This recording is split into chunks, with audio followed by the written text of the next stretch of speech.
Bharat Bangladesh border से बड़ी खबर सामने आ रही है, वो भी भारतीय जवान को लेकर जो सीमा पर तैनात था, देश की रक्षा कर रहा था। उसे बांग्लादेशी नागरिकों ने बंधक बना लिया, पेड़ से बांधा और इस तरह बेइज्जत किया जैसे कोई अपराधी हो। सवाल ये है कि क्या बांग्लादेश अब पाकिस्तान की राह पर है? दरअसल ये घटना पश्चिम बंगाल के मालदा जिले की है। चांदनी चौक बॉर्डर पोस्ट के पास बीएसएफ की 71वीं बटालियन के जवान अपनी ड्यूटी पर तैनात थे। वो संदिग्ध घुसपैठ की जांच कर रहे थे, तभी कुछ बांग्लादेशी नागरिक भारत की सीमा में घुसे और जवान को जबरदस्ती पकड़कर खींचते हुए बांग्लादेश की सीमा में ले गए। वहां उन्होंने जवान को एक पेड़ से बांध दिया, मारपीट की और उसका वीडियो सोशल मीडिया पर वायरल कर दिया। ये कोई सामान्य घटना नहीं है। कोई भी देश अपने पड़ोसी देश के जवान के साथ ऐसा बर्ताव करता है। बांग्लादेश के मीडिया ने इस घटना को ऐसे कवर किया जैसे उन्होंने भारत के ऊपर कोई सैन्य विजय प्राप्त कर ली हो। उन्होंने वीडियो को प्रचारित किया जैसे कि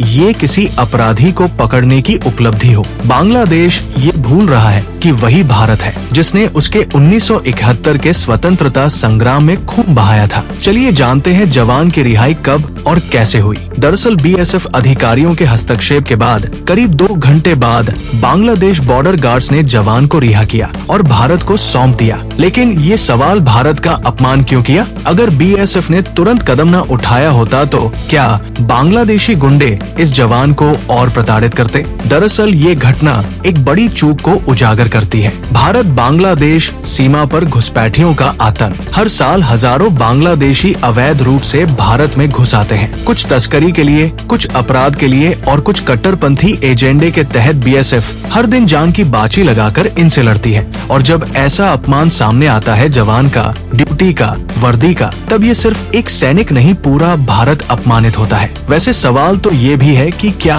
बांग्लादेश अब दुश्मन जैसा बर्ताव कर रहा है? दरअसल सरकारें दोस्त हो सकती है, लेकिन जमीनी सच्चाई कुछ और कहती है। क्या भारत के साथ ऐसे बर्ताव की अनुमति दी जा सकती है? क्या 1771 की दोस्ती अब सिर्फ राजनीतिक भाषणों तक सिमट गई है? इसलिए सुनिए, बांग्लादेश भारत के धैर्य की परीक्षा मत लीजिए। हर देश की एक सीमा होती है और इस बार वो सीमा बीएसएफ जवान के खून, पसीने और अपमान से लांघ दी गई है। खैर, ये सिर्फ एक घटना नहीं है, ये चेतावनी है। सबसे पहले भारत को इस घटना की कड़ी निंदा करनी चाहिए और बांग्लादेशी उच्चायुक्त को तलब किया जाना चाहिए। दूसरे, बॉर्डर पर निगरानी और कड़ी हो, स्मगलिंग घुसपैठ पर जीरो टॉलरेंस हो। तीसरे, बांग्लादेश के साथ हर कूटनीतिक वार्ता में इस मुद्दे को प्राथमिकता दी जाए। भारत कोई कमजोर देश नहीं है और भारतीय जवान कोई निशाना नहीं। बीएसएफ जवान का अपमान हर भारतीय का अपमान है। बांग्लादेश को तय करना होगा कि वो भारत का अच्छा पड़ोसी रहेगा या उसके धैर्य की परीक्षा लेता रहेगा, क्योंकि जब भारत जवाब देता है तो वो इतिहास बनता है। और हाँ, बांग्लादेश 1971 याद है ना?